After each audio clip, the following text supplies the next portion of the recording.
60-70 సంవత్సరాలకి వెలువెళ్ళట్లా, ఆలోచనలు కలగట్లా, ఏందా ఈ జీవనం అని. దేవుడు ఆయుష్ పెంచగలడు.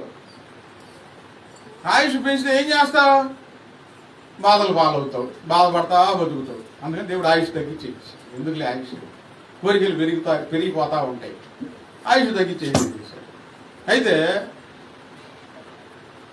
యేసుక్రీస్తు వారు వచ్చే వరకు, యేసుక్రీస్తు వారు వచ్చి వెళ్ళిన తర్వాత కూడా ఈ మరణం నుంచి తప్పించుకోవాలనే ఆలోచనలు, ప్రయత్నాలు చాలా జరుగుతున్నాయి. మరణం మాత్రం ఆగటం లేదు. ప్రసంగి గ్రంథంలో రాయబడి ఉంది, ఈ యుద్ధమందు ఎవరికి విజయము కలగదు. ఏ యుద్ధమందు?